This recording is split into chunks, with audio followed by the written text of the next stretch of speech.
going the distance with local sports.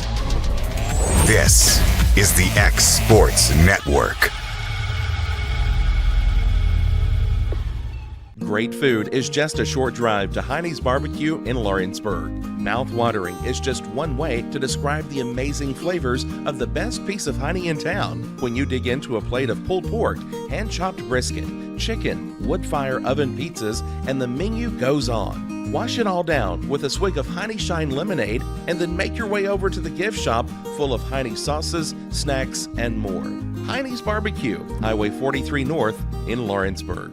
If there ever was such a thing as a company that could do almost anything, well, Hinie Properties is it. These guys know how to completely transform your existing home into something new, or just do it room by room. Need a new bathroom or kitchen? What about a fresh coat of paint? Even a new floor? Looking for dirt work? Hinie has you covered. Oh, and you can even rent a dumpster from them too. That's Hinie Properties. Visit Hinie.com or phone 931-244-4602.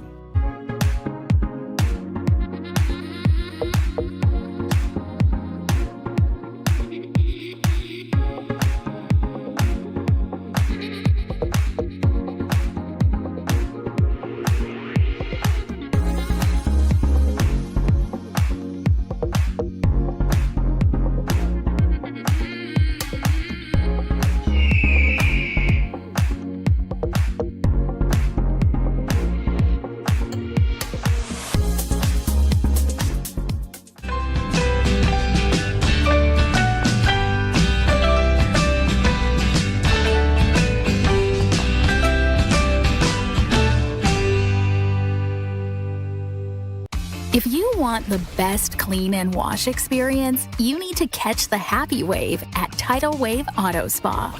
Don't settle for streaks, dirt residue, water spots, and weak vacuums that you can get at just any car wash. At all our locations, you will be greeted by a smiling attendant who will pre-wash your car front and back to remove any stubborn bugs and dirt before guiding you through the tunnel, where your car will be treated to the ultimate spa treatment with state-of-the-art equipment and one-of-a-kind wash experience that will give your car a showroom shine. Afterwards, you can help yourself to our free powerful vacuums, cleaning cloths, and glass and surface cleaner for the perfect finishing touch. When it comes to caring for your car, don't settle for any wash and pay for all the extras. Get the best when you catch the happy wave at your local Tidal Wave Auto Spa. From the xSports Network, this is xSports Live, presented by Hinie's BBQ.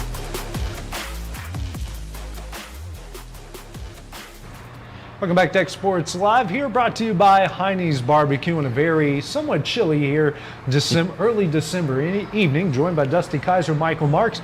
Clint Brazier will make his way over here eventually in the second half of the show. We got the Summertown basketball teams joining us here tonight. But first things first, we introduce the show here a little bit. We're going to talk a little bit about what we've seen basketball-wise here the last couple weeks. Really can't talk much Lawrence County because they haven't played. Yeah, I feel like we haven't done a game in like forever, you know? It feels like we've been on like a Thanksgiving and a Christmas break. Yeah. Since they haven't played in that long. But they pick it up. They got Hartsville on Thursday the next week. Got next week comes 3 games. Yeah. Everyone's got 3 games in the tournaments and after that. So they're going to be busy. We'll start it off, though, with Loretto. Michael, you've gotten to see those games here firsthand. Good wins against Cornersville, and then Lincoln County and Richland. The girls' side, those are 3 really good teams that they faced. The boys, one of the 3 is pretty decent, but all three games, both sides handled business in both of those games. Yeah, and that's what surprised me so much. I saw the Loretto girls play at Clements High School over the Thanksgiving break, and those are playing Alabama teams. You don't know really what you're going to expect. So they played 2 physical games. And then you come back to Tennessee, you play Cornersville, you play a very good Lincoln County team, and you play a pretty good Richland team that before last night hadn't given up more than 43 points in a game. And the Lady Mustangs, who don't have as good an offense as they usually have, put up 66 points pretty comfortably. Yeah. And then on the boys' side, they've been down Case and Bowie all season. Last night they didn't have Jackson Robertson. That's 2 of your 5 projected starters, and then they handle business, like you said. And that Richland team, despite being 1A, is a very good team and a very well coached team. Yeah, They got a good kind of somewhat of a challenge coming up with Collinwood. You got to go to Collinwood. Not an easy place to play. You never know what to expect when you go there. And the last 2 or 3 times Loretto's gone there, it's not been the most comfortable win. They may be the far more talented team, but you go there and it just seems like if something's going to go wrong, that's the place it happens. Yeah, and everyone who plays there says the same thing. Yep. It's a different place to play. And Summertown picked up a couple good wins. Speaking of Collinwood, beat them at home on Friday. Got a couple good wins at Spring Hill. Took care of business, and those guys, the girls, get to face off with Moore County again. Very tough team, pretty big team, but they beat them in the Cornersville tournament. Boys got to play them as well. Both sides sitting at 6-2 right now, and honestly, both young teams looking pretty good so far.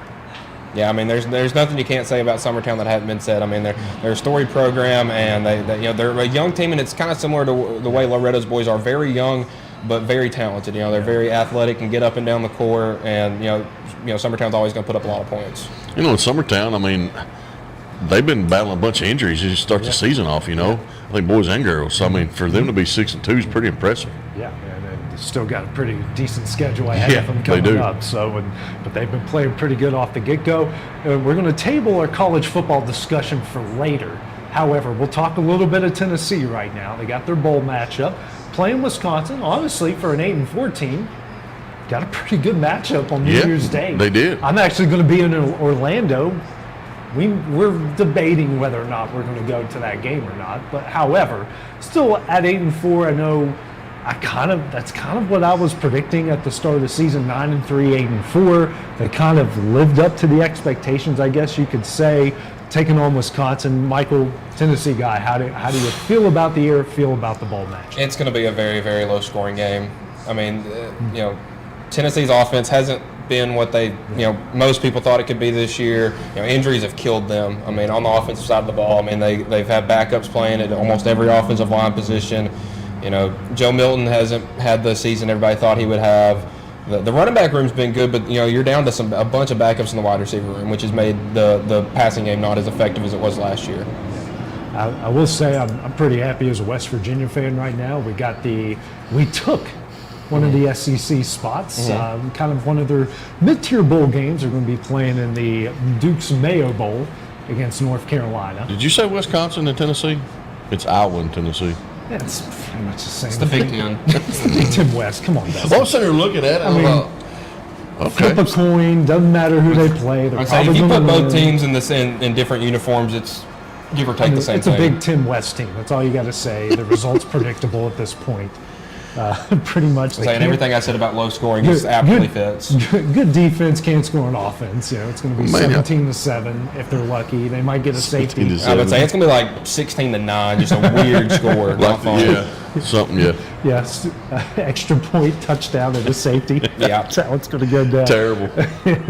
West Virginia will get North Carolina in the Duke's Mayo Bowl. Where I made a joke to someone in my family. Go, well, shoot, we're taking one of your bowl games. Might as well just invite us into the conference anyways. Yeah. I mean, you're trying to add everybody. Might as well just invite us into the conference. Yeah, come on in. You got to take that bowl game. But I got a question about the Mayo Bowl. Are you a fan of the Mayo bath after the game? I like fun things. I mean, like the Idaho potato bowl, they dump them with French fries. I mean, it's fun. No, I'm not a fan of mayo, but I love that. Yeah. Do I personally want to be covered in mayonnaise? No. But if you're a coach that want to, what's considered to be a decent bowl game, it's not where Marshall is in the Frisco Bowl. They're playing UTSA. How in the world there are only 9.5 dogs in that game? Especially since everything is melting down in Huntington right now. Also, some college football news. How about Middle Tennessee hiring Derek Mason? Are they just wanting to stand in the same spot for the next 18 years like they did with Rick Stockstill? That's kind of what I thought when I was reading that. I thought, what are they trying to accomplish here? Are we just trying to stay where we're at? I don't think that's the splashy hire they think it is. No, I don't either. He wasn't all that at Vanderbilt, and then you know how I feel about Vanderbilt anyways. Yeah. So, I don't think you've gotten any better at all. No. I mean, Stockstill had they had some good years when he was there. I mean, I believe a couple of 10-win seasons. A couple of 10 wins. They won the Sun Belt once, and it's actually, I think it's the second year. Made it to one Conference USA championship game. They were always tough. Yeah. Coming from a Marshall perspective, being in the same league, they always played Marshall tough. They always had really good teams, but they were never the best team, and they just kind of rode that 7-5, 8-4, 6-6 train a little bit too. Well, I got excited because Tennessee's defensive coordinator had interviewed for that job twice in a 48-hour span. I was like, y'all can have him. And then Tennessee fans are wanting to hire Derek Mason as a defensive coordinator. So I'm like, either way, that's a lose-lose. Was he just hanging out in Nashville, Derek Mason? He must have been. He must have just been chilling in Nashville, just trying to get a job. He was just hanging out at the Murphy Center, just breaking down the doors. Any thoughts on the Titans? Because we're not going to get into much NFL after we get the teams on here. Was that predictable? It's beating a dead horse at this point. I've said it week in and week out, and I know you hadn't been here. You watched. I mean, man, they still suck. They're not getting any better. Well, we saw that first game with Will Levis, and it was against the Falcons. And everybody thought, oh, my gosh, we're going to the playoffs. They played one game, and they thought he was going to the playoffs. And then this is awful. I mean, you got to think, guys. The Titans are on the verge. If Chicago wasn't getting all these picks from Carolina, they would. We're on the verge of getting the first, second pick. Yeah, if Carolina and Chicago weren't so bad. And Levis wasn't bad Sunday. He wasn't bad, but my goodness. The argument with DeAndre Hopkins, because if you saw the play that he was yelling at him over, it was bad. They were throwing like a fade route on like a 3rd and 7 or 8, and threw it 15 yards over his head, and then looks at him and does this. Like, dude, he's 6'2", not 12'2". What do we want him to do? He's not Shaq with 4.4 speed. Exactly. Yeah, I don't know, guys. And and then all we hear is, Vrabel's our guy. We're not trading him. We're not firing. I don't know how much worse it has to get. And I've been a stickler when I say this, and I've said it for years. The Cleveland Browns. It seems like they just never put a good product on the field. Well, listen, that's where the Titans are. They're not even trying to put a good product. If I'm Derrick Henry, now that I'm in concussion protocol, I'm out for the rest of the year. 100%. I'm not playing anymore. Well, the problem, and on the whole fire Vrabel thing, what are they putting on the field for him to coach in the first place? But it's his team, though. Exactly. He does have a big say in that personnel. Yes, and I know AJ's hit on it a few times. This is Amy give him too much of the keys to the car, and the car broke down. Yes. All right. One thing I'll bring up before we close out the first segment, bring on our teams here, is Dusty. Brock Purdy called.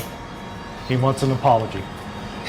Brock Purdy, you have my vote for MVP. Wow. And see, I don't look as stupid anymore because I had called Trey Lance winning MVP. I pretty much. Hold up. Go back. About that. Why did you even bring that up? If you go back and look, I said whoever the 49ers started at quarterback will be a pretty good candidate for MVP. We talk about a lot of crazy things on this show and how we use our analogies. Yeah. That team, what we've seen this past Sunday, that's like sitting at home with your PlayStation controller playing Madden. On easy mode. Yes, on easy. That's not fair. Yeah. I mean, their first 2 drives, 3 and outs, -6 yards. Oh, this dude's been texting me just cheating. Yes, I have. And then they scored on 6 straight drives, and the 7th drive after that was a kneel down by Sam Darnold. But how can you be that dominant? Let's look at the 49ers though. You have Brock Purdy, who has the keys to a Ferrari. Yeah. I mean, the passing game's not working. Let's give it to Christian McCaffrey. Oh, they're guarding Debo. Let's give it to George Kittle. They're guarding Kittle. Let's give it to Debo. I mean, they have Brandon Ayuk. Jawan Jennings had a touchdown in that game. Tennessee. Yeah. Yes. I mean. And then they have the probably the best offensive lineman the NFL seen in the past decade, Trent Williams. Best fullback, Juszczyk. Yeah, I mean. But what about, you can talk about the defensive line. I mean, my gosh. You got Nick Bosa on one end and then Chase Young on the other. I mean, you got 2 cheetahs coming after you in the backfield. That's Kimwall at the middle, but that's linebacker. Well, that's what I was going to say. Then you got your linebacker. Fred Warner. Yeah, Fred Warner. That's who I'm thinking about, who can cover sideline to sideline. And then Charvarius Ward just shut down. But how do you double team Bosa or Chase Young? You can't. Well, the Eagles have a good offensive line. They do. But, man, I mean, they got exposed. They bad. did. They're not jumping off sides every time. Yeah, I said it. He jumps. Trent Well, whoever that tackle on Bosa. Every play. And he did it last year, too, and it was driving me crazy. Then Greg Olson's like, no, he's just timing it up perfectly. No, he's jumping. The Philly's going to get the rematch in the playoffs, no doubt. But it's going to be in Philly because of that horrible 3-game stretch. Y'all had that 3-game stretch, and you're going to have to go on the road in bad weather. Yeah. It's going to be cold. It's going to be 15 degrees. It's probably going to be rain. It's snowing in Philly before the game there Sunday. I'm kind of anxious to see it, to be honest with you. I am. I'm saying I feel bad for whoever's in the AFC coming, waiting to play Philly or either one of those two teams. Either one of them. I don't know anybody in or that. Detroit. You never know. I mean, weird things happen in the NFL playoffs. It does, but the AFC. Listen, when I'm watching the game Monday night and Sunshine, and they're talking about right before he gets hurt. Yeah. If they win the game, they're the number 1 seed in the AFC. And think about that. And they ended up losing at home to the Bengals with a backup quarterback. Yeah. Browning is not a bad quarterback, guys. He only had 5 incompletions? 5 incompletions. I mean, he's been waiting his turn. Yeah. I got you a fun fact. Do you know how many touchdowns he was responsible for his senior year of high school? Probably a bunch. 97, which is like 25 more than the next guy in the NFL. And led Washington to the playoff. They got stomped by Alabama, but they still got it. That was a good Washington team. But, to come in like he did, he kind of lived up to what we thought he could have been when he was drafted. Yeah. Now he's got a cheat code himself and with his receivers, but wow, he looked good. He's pretty good. He's pretty good. Well, we're going to close out this first segment and get ready to bring on the Summertown girls here. That's next year on xSports Live. The Hidden Garden, located just off the square in downtown Lawrenceburg, is your hometown oasis for massage, aesthetics, full hair and nail services, and body waxing. Gift certificates are available, and be sure to follow them on Facebook for their specials. The Hidden Garden, your peace, your place. 222 Pulaski Street, Lawrenceburg, Tennessee, or phone 931-762-9799. I'm Jody, owner of Sassy Southern Designs, located at 1294 First Avenue, right behind McDonald's here in Lawrenceburg. We carry ladies' clothing size small to 5X. We would love to have you come out and shop with us for the holidays. We get new arrivals in every week. And shop small, shop local. We love supporting our local families here in Lawrence County as well. So we hope to see you this holiday season.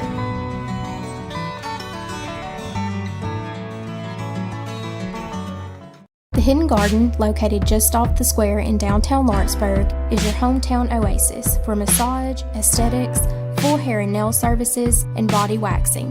Gift certificates are available, and be sure to follow them on Facebook for their specials. The Hidden Garden, your peace, your place.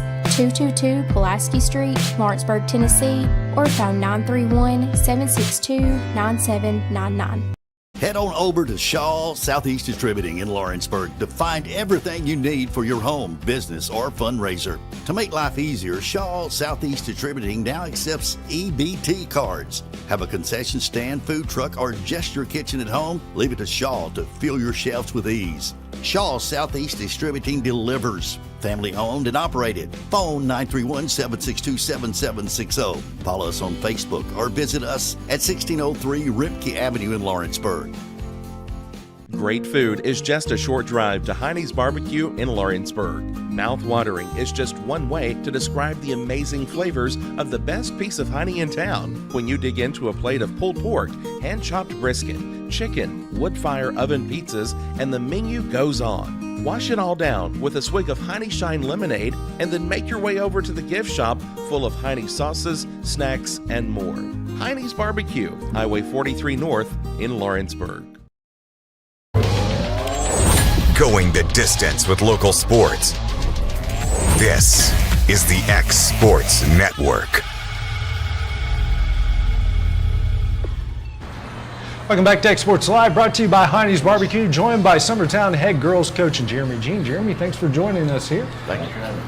And Jeremy, just kind of assess us here, sitting at 6-2 here on the year. Just what have you liked out of your team here so far? Just to actually find a way to win. You want me to turn the other one on? He's not on. Okay.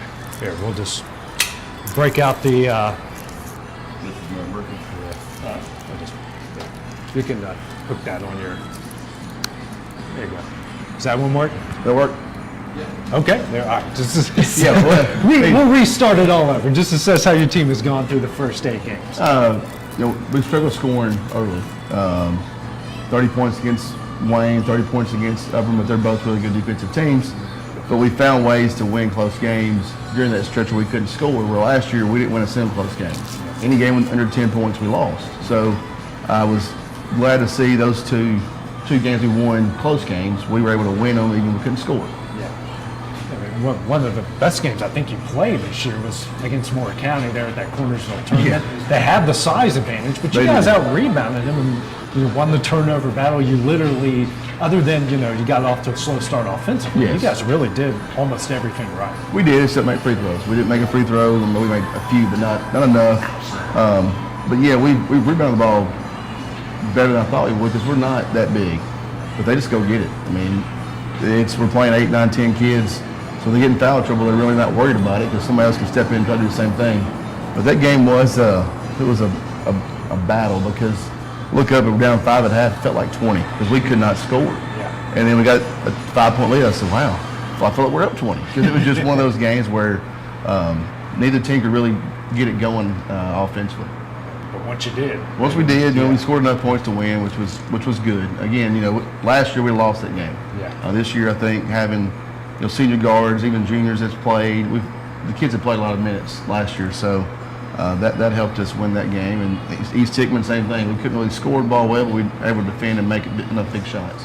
Yeah, you got last night against Spring Hill. You guys, it was a 2-point game there in the second quarter, 16-14. Then you outscored 24-6 to end the half. You hit the 3 ball. You got the offense rolling, and I kind of feel like once you guys hit those shots, the defensive intensity picks up. It does. It's a snowball effect. It is, and that's where first quarter it was too choppy. We fouled too much. The game stopped. Second quarter we stopped fouling and just got it running, and that's when we're at our best when you're playing 94 feet on the road and 75 at home. But yeah, it's just one of those things where like one shot falls, everybody relaxes a little bit, and then it snowballs from there. Where everybody I think Liv made 6, and we had 5 throughout everybody else. So it was a good night shooting. Yeah, and also noticed you guys kind of went hockey there a little bit to start the game, 5 on, 5 off, and I know you want to get the young players a lot of experience, and also a lot of experience together. And we did that against Collinwood also. So it was ran 5 in, 5 out, almost that whole game. Last night, defensively we struggled. We fouled too much, and I just didn't feel like the rest of the game would be 5 in, 5 out. But you're right. We had a 15-point lead. We look up, we got 2 sophomores, a junior. 3 sophomores, 2 juniors out there playing. So it's good to get those kids experience in tight games versus when it's running clock and they're out there. It doesn't matter. When it's close, it matters. Michael. Yeah, how did you lose 3 big seniors last year? How does that leadership role kind of fall down to the next people? And have you seen it earlier in the 8 games this year? I think they just step up. All of them lead a different way. Rue's outspoken. Kinsey leads by example. Emily and Brayley are starting to be more outspoken, but they lead by what they do. And Liv just goes hard every day. So I think they all find their leadership style and they just roll with it. Mm-hmm. And you talk about playing 10 players. Is that something you're going to try to stick with most of the season, or is that a lineup you're going to cut to maybe at 9 or 8 or even 7 people later in the season? I would like to do it, but it becomes right now we're trying to figure it out. What lineup works best? What does this? We play 11 most games, so it all depends on if they keep playing well, then we'll play 11. But most of the time, come January, it slims down to about 7 or 8, and that's probably what will happen. But if 8, 9, 10, 11 need to be called on, they're not going to be shell shocked where, hey, I ain't played in 20 games and they're out there. So exactly. You get somebody in foul trouble, the next person, maybe they haven't played as much lately, but they've gotten that experience to be able to go out there and contribute. That's what we're looking at.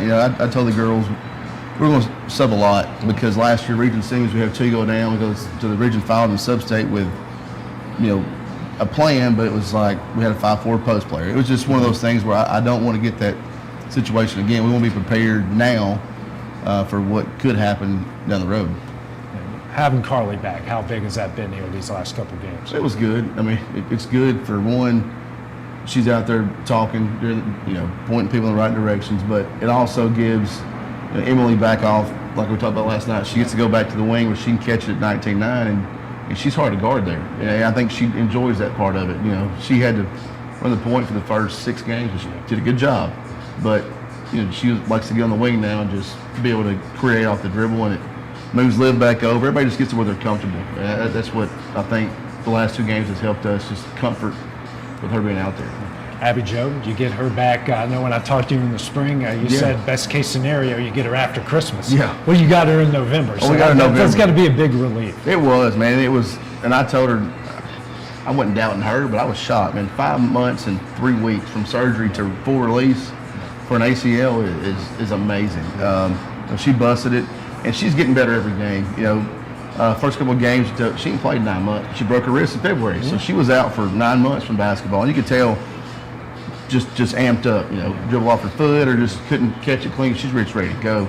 She's starting to slow down a little bit and get back to just playing, and it's going to keep getting better every game. Like you mentioned, I remember seeing her at the start of volleyball season, and she looked kind of ticked off. Like she looked very, what's the word, like just wanting to be a part of it. Yes. Like and she didn't want to be sitting there in a knee brace. No, and she didn't, and that's what I think, she busted to get back because she didn't want to sit through 2 seasons. Yeah. So I'm really proud of the way she came back, and she's busted in practice, and got Hannah Jones is playing really well right now, and then you got Bailey's a freshman.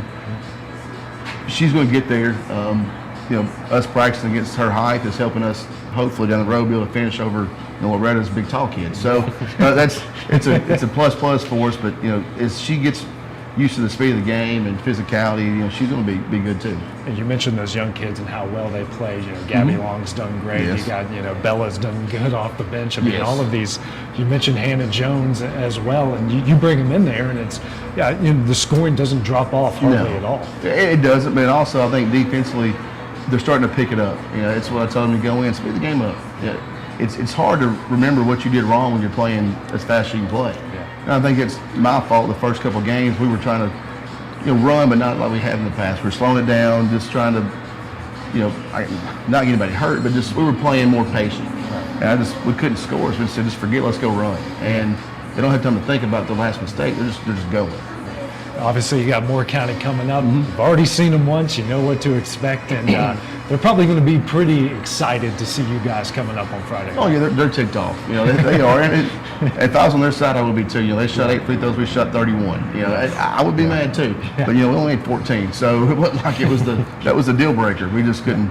If we made it, it would have been a lot worse. But they're going to come in swinging, and that's like I said last night. It's good for us to get those games from everybody we play, and they're big. Their guards are good. I think depth-wise we have them, and that's where hopefully we can wear them down the fourth quarter. You played a pretty tough schedule right on. You mentioned Upperman, you mentioned Wayne County, who's we all expect to see them back in Murfreesboro. Right. How is playing that tough competition? I mean, you're going to see Loretto twice. You're going to see some other tough teams as well.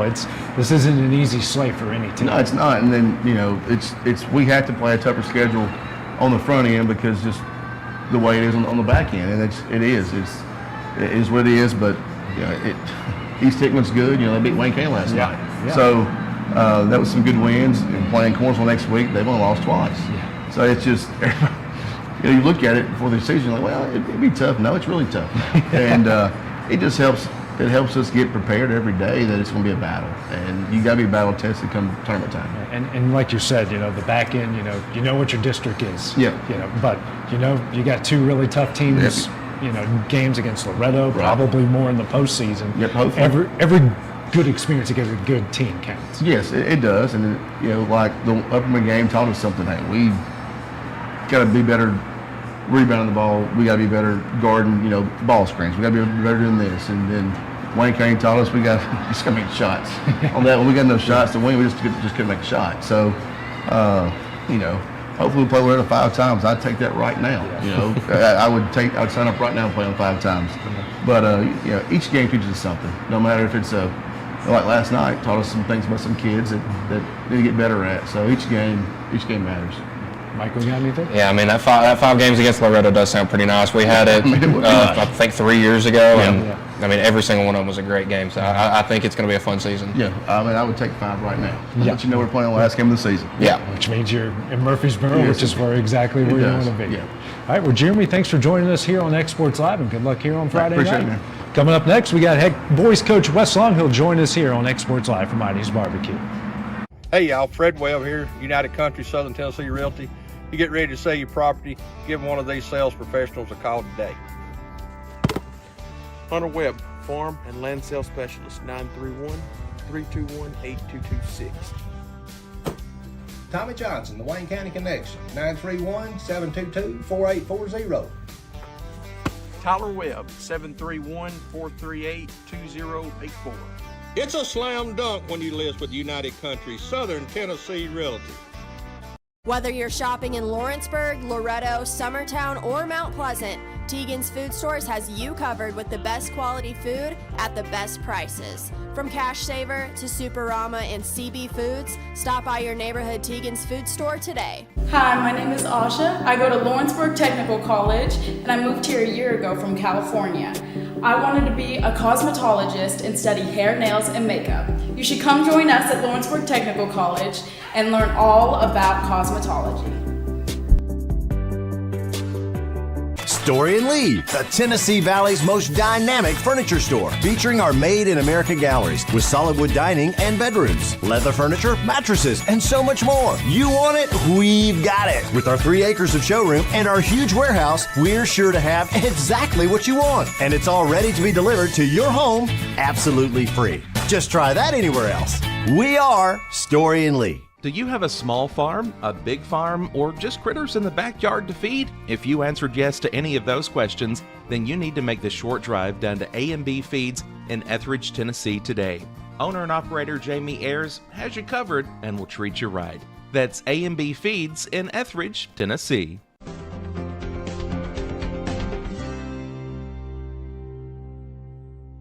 Great food is just a short drive to Hinie's BBQ in Lawrenceburg. Mouth-watering is just one way to describe the amazing flavors of the best piece of Hinie in town when you dig into a plate of pulled pork, hand-chopped brisket, chicken, wood-fire oven pizzas, and the menu goes on. Wash it all down with a swig of Hinie Shine lemonade and then make your way over to the gift shop full of Hinie sauces, snacks, and more. Hinie's BBQ, Highway 43 North in Lawrenceburg. Going the distance with local sports. This is the xSports Network. Welcome back here to xSports Live, brought to you by Hinie's BBQ, joined by Summertown and boys coach Wes Long. Wes, thanks for joining us. Appreciate it, AJ. Appreciate you having us. Well, you guys, just like the girls, sitting here at 6-2 on the year. Just what do you like out of your guys here through these first 8 games? I like that we're able to play a lot of guys right now, get a lot of minutes. So young, but yet return. So many guys that got minutes last year. But I think they're getting more valuable minutes this year. I think they're having to do a little bit more. So it's fun seeing what those guys can do early on, and hopefully we build on it and get better, closer to January, February. Yeah, different starting lineup last night, but man, those guys came out just, it's like you shot them out of a cannon. We've got a lot of high energy guys on the team this year, and we had those guys last year, but it didn't really feel like they were ready physically, mentally, that kind of thing. But I think we can get back to playing how we wanted to play, last year, and get back to how we played a couple of years ago. Just picking up the pace a little bit and get back going up and down, because we have a lot of guys that want to guard full court, like Andrew. Man, Andrew gave us a huge spark. Getting his first couple of starts of his career, he's really made the most of them. So we've got a lot of guys like that hopefully feed off of that energy. I know I had to look down a couple times last night and go, who's number 3? It's Andrew Mabry, and he was just all over whoever the point guard was last night, but also play great defense, turned it up on the other end, hit a couple big threes and kind of get that roll going. And that's what we're trying to switch gears. We've been way too geared on the offensive end for the last couple of years, and we're trying to change that a little bit, change that culture a little bit, and focus on being able to guard. And we're kind of starting to tip our hat to the guys that want to do those things on that end of the floor. And Andrew showed last night, and hopefully we can continue to play like that against other opponents, the tougher opponents, and that's going to be part of it. We've just got to get more guys to buy into that style of play. I know Cole Campbell not being able to be there because of the multiple surgeries he's had to have, but you got the Jackson Bennett's, you got Andrew stepping up, both Shermans. At least I know what their numbers are Right. now. They look exactly alike. But, those guys are really kind of collectively stepping up and kind of going above and beyond here to step into that role. They have, and everybody provides us something a little bit different, and that's what makes it tough as a coach, trying to manage what we need at any certain time. But at the same time, we've got a lot of different lineups we can throw at you. I think we've started, through 8 games, I bet we've started 6 different starting lineups so far. So it's part of it, but it's getting a lot of guys, experience that need it, and I think we'll only be better down the road for it. You saw Case of Blackwood I didn't know he had those kind of moves, and he showed up last night at Graham Howell. And like you mentioned, you're what, running about 11, 12 deep on that bench right now? We've played at least 10 in some games, when we're comfortable.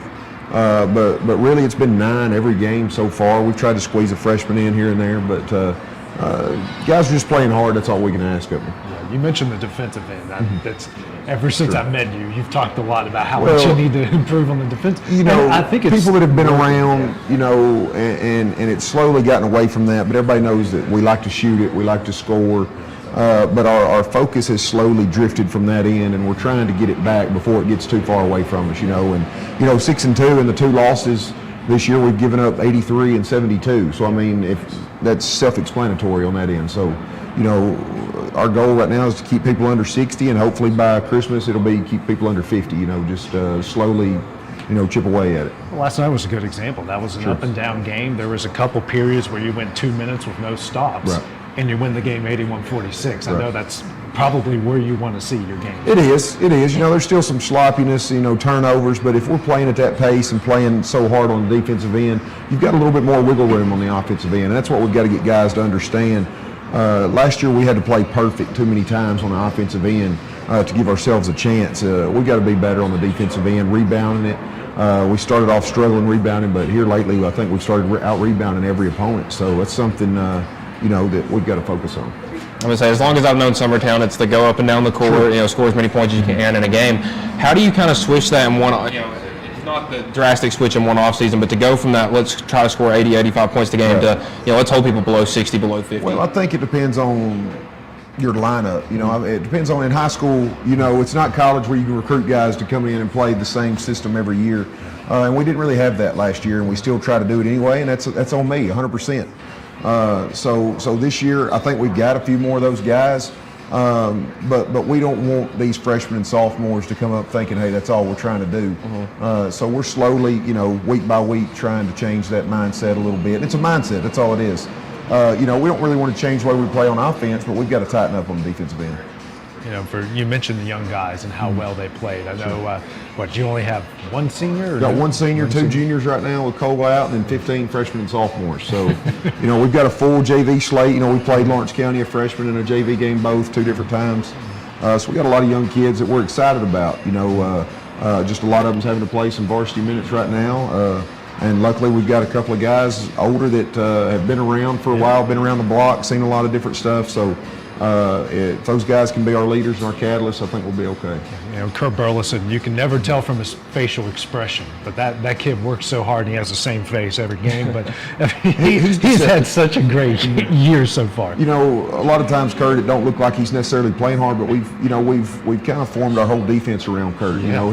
He's blocking shots, he's kind of taking control of the paint, and we're just funneling people to him. We're running people off the three-point line. And he's done a great job for us on both ends. He's averaging a double-double for us. And if we can just continue, to play inside out, we're trying not to shoot as many threes this year. Even though I think this team has the potential to be probably one of our best three-point shooting teams, we've got to play through our bigs in the paint and get more inside out. Just like, football, we got to establish the run first before we start hitting a home run. So we'll get there, though. Yeah, one thing that Kurt does so well is he can handle the ball as well. Right. He's saw him doing a lot last year, seen him doing a lot this year. He can grab that rebound and go the other side, and how well that sets up the offense. It does, and he's just a calming presence. He's done a good job of just staying calm in tough situations. It's like you said, he shows no emotion, doesn't get too excited, doesn't get too frustrated, and I think that's what those young guys need to see, and I've tried to do a better job of, keeping my composure on the bench, just to kind of be a little bit more steady for those guys. But those older guys have done a great job of kind of leading the way. No technicals yet this year? Not yet. Not yet? Not yet. Uh-huh. Not yet. Is this your longest run? No, I actually went 4 years. Look. Okay. I went 4 years. Last year was a rough year. When you're getting beat like we was getting beat last year, it gets frustrating at times. I understand. But that was my claim. I had a running tally on the board in my office. I went 4 years at one time without a tech. But that's actually really good. Yeah, I'm about to say for any But people look at it different ways. I've had administration that didn't like it when I got a single tech, and I had administration that I think it changes the momentum of the game, and any coach will tell you that. And officials, they don't understand. Yeah. Sometimes you get a tech on purpose just to try to change it up a little bit. Yeah. And I think you can do that when you've got older teams. I think younger teams don't really understand that all too well, but we're getting there, and it's going to be a fun team to coach. I've had a little bit more fun coaching this team just because we've got a lot of guys with high energy that want to do that dirty work. And so talking about how young of a team you have, I was going to ask, when you get those technicals and stuff, and you're in those big high intensity games, how do you expect those? You only have 3 or 4 upperclassmen. How do you expect to be able to kind of make those runs and stuff like that with such a young team? Well, it starts on the defensive end. I hate to sound like a broken record, but it's all about the intensity, and picking up the intensity. And if I've got to pick up the intensity on the sideline to kind of pick up, it's just about changing the pace a little bit. But those guys will grow into it. They've been around. They played for, Westwood's last year's freshmen as 8th graders. They've been around me long enough from, I've coached, these sophomores and juniors. I had to coach 2 years of middle school. So they've played for me long enough now that they get it. They understand it a little bit. It's just about executing on both ends. You've had Vincent Yarbrough around a little bit, former NBA guy. How much fun has that been? Man, for that's you been to awesome. VY's been a great sounding board. His experiences. We give him a hard time sometimes, but man, he's got a great personality. He fits in well at Summertown. Doing a great job with our middle school.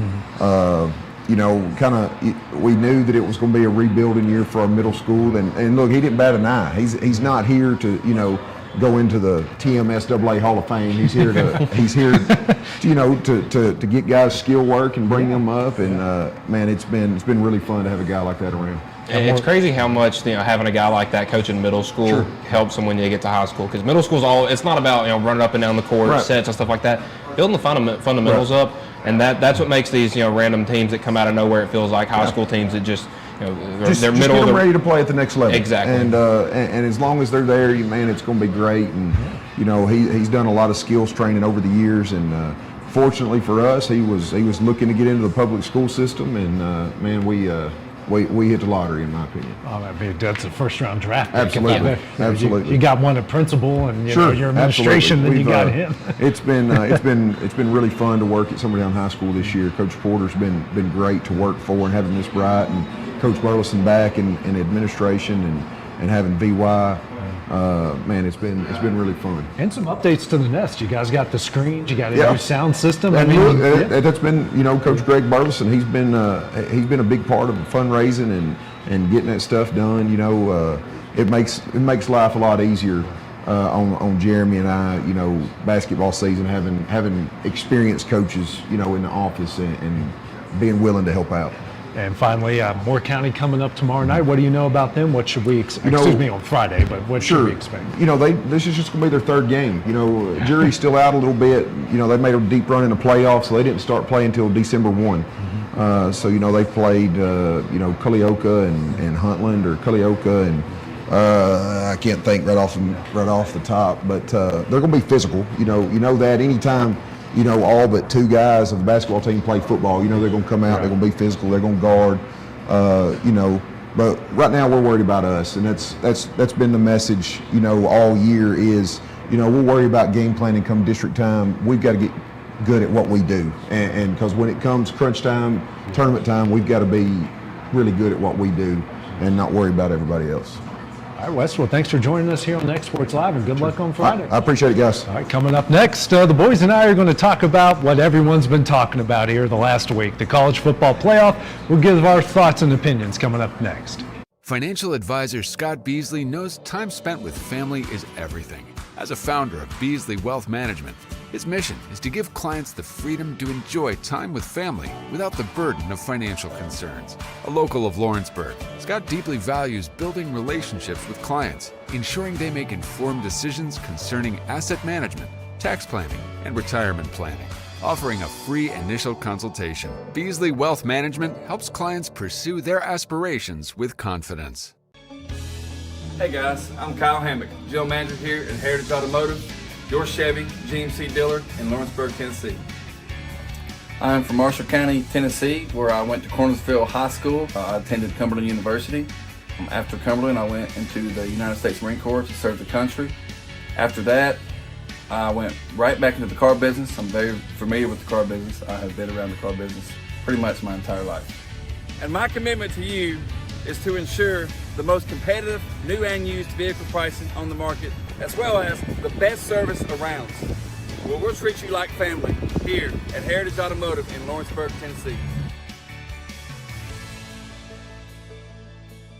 Hey everyone, this is Landon Saunders. And this is Nate Patterson with Cloud9 Fiber. We're excited to finally be able to offer Lawrenceburg our blazing fast, reliable, and affordable fiber internet services. If you're looking for a more reliable and more affordable provider, we at Cloud9 Fiber have you covered. Plans start at $50 a month, and we can offer up to a gigabit to your home or business. We are excited to be able to offer your first month of service entirely free. We encourage you to sign up on cloud9fiber.com or by calling 931-201-9098 so we can help you make the switch today.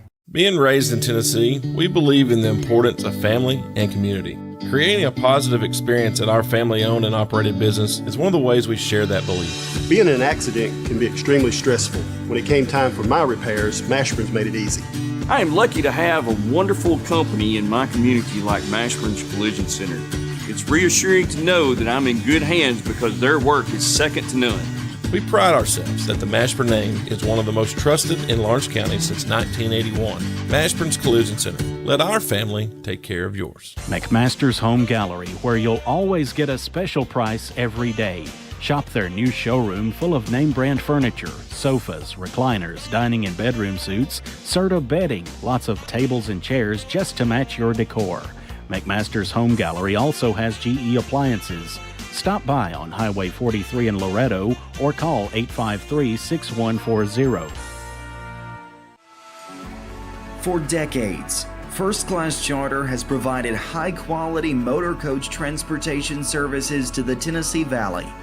With numerous safety and cleanliness accreditations, First Class Charter is ready to make your group trip a reality.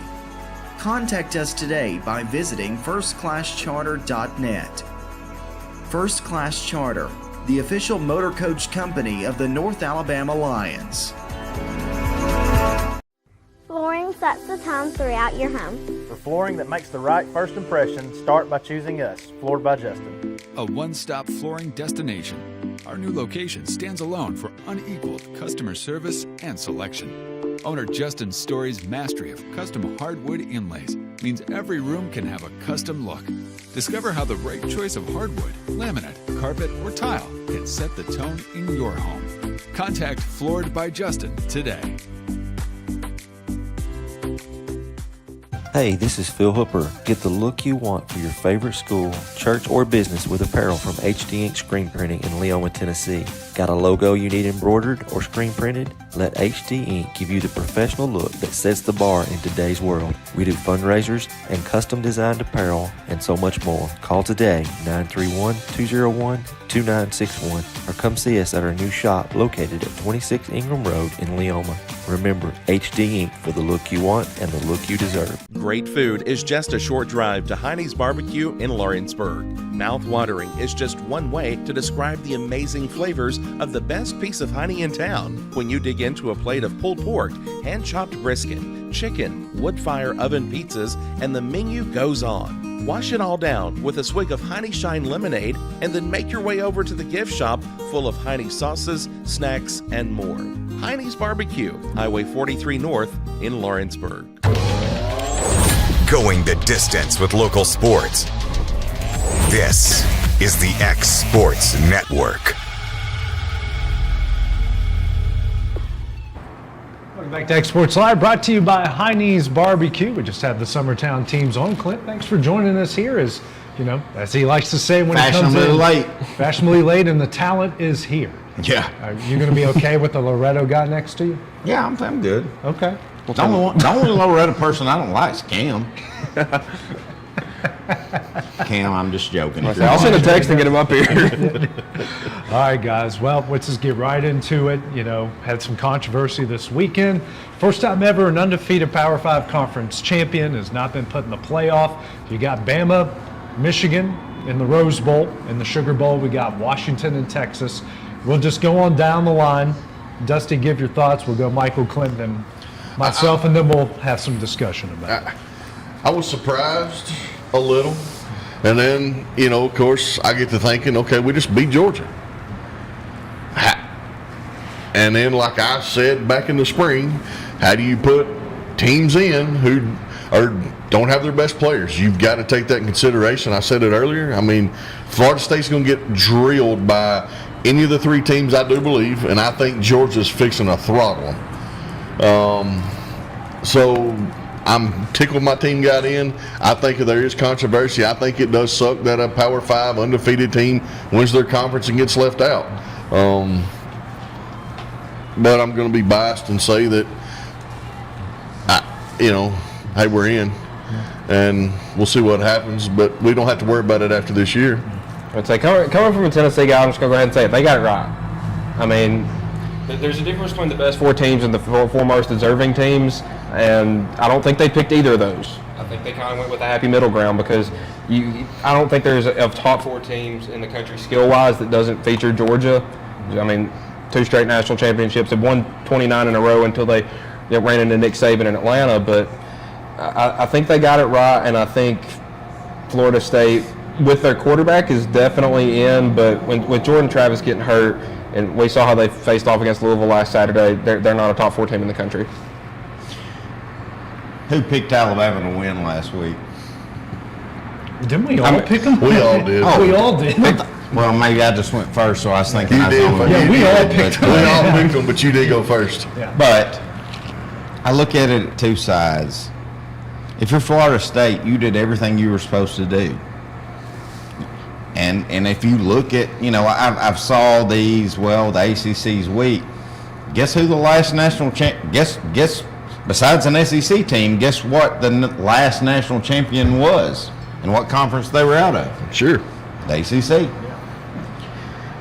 I feel so bad for that team because they did everything they should. And if you're looking at it on what the playoff committee is supposed to vote for and supposed to go by criteria, Florida State should have got in and Alabama shouldn't have. They shouldn't have. It's just is what it is. Now, I think Florida State should have got in and Washington shouldn't have. And Alabama should have. I think that's a fair argument. So I don't know how you leave. You can't leave a one-loss SEC team out. Not after they beat a team that's been undefeated going on 3 years. Yeah. 29 straight. Yeah. Well, the last time Georgia... I'm not Oh. saying Alabama shouldn't be in. No, in my head, in my head, the Final Four is Bama, Georgia, Michigan. And Texas. And then Texas. Because I think out West is weak, and I think ACC's weak. But I feel so bad for Florida State because they should have gotten in. If you're looking on what the criteria says and what you're supposed to do, you had 2 teams with 1 loss. Well, the 2 teams with 1 loss, one of them lost to the other team with 1 loss. In the championship game. No, I'm talking about Alabama losing to Texas. So if you're letting in a team with 1 loss, it had to be Texas because they beat Alabama heads up. I don't know how you leave out Florida State because of what they did. And I've heard, you got to take into consideration they're on their 3rd string quarterback. Well, the last time that Ohio State won a national championship, guess what they did it with? 3rd string quarterback. I don't think had a weaker schedule. I don't feel like you can hold that against a team. Yeah, they beat 2 SEC teams. Okay, they won a rivalry game. against Florida with a third-string quarterback. They were going to have their second-string quarterback back by playoff time.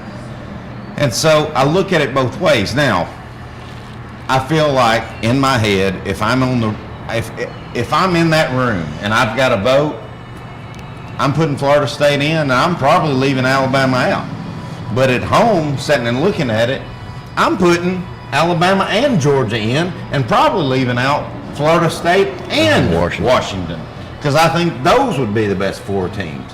So it's kind of a mixed bag. But if you're going, the good thing is this is the last year we have to worry about it.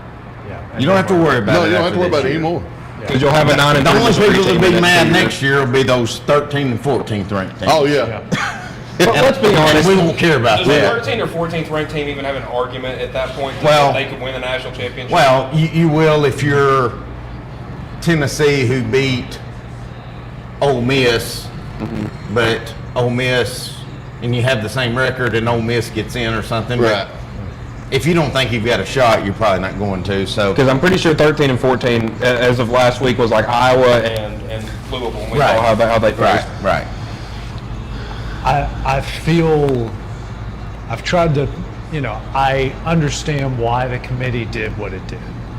I don't like it because, I've tried to explain this as a outside. Well, you took out all your criteria. Yeah, you took out, and you're literally, it's like you're moving the goalposts. Yeah. Which is exactly what they're doing. They're saying one guy is the reason that this whole team, which by the way, how many one-score games was Florida State in with Jordan Travis? Yeah. I mean, they barely won at Boston College, barely won at Clemson.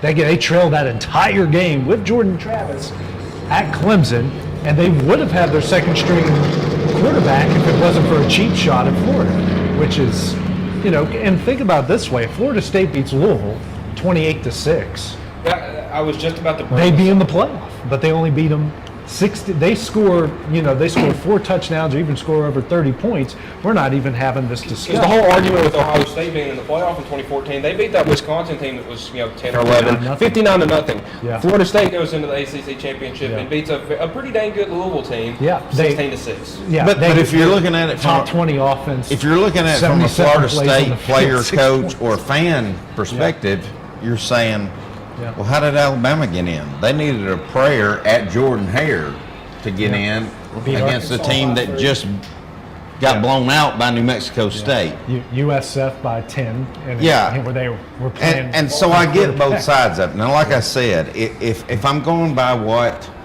we're trying to figure out the 4 best teams are in the criteria, Florida State's got to be in. In my head, if I'm voting for it on who I think the 4 best teams are, I got Bama and Georgia both in. So I get both sides of it. I hate it for Florida State because they might not even be a top 20 team next year. No. Everybody's talking about the playoff committee's criteria. I don't think they have one because I think the playoff committee is about as consistent as college football is. 100%. So that's my thing. I've been hearing it from my buddy for a few days now. So I'm going to bring it up to y'all 3. Is it about money? 100%. It's got to be. It's 100%. He says that Alabama is a bigger draw. They are. Than Florida State. They are. So they can make more Florida State's money. been out of the limelight too long.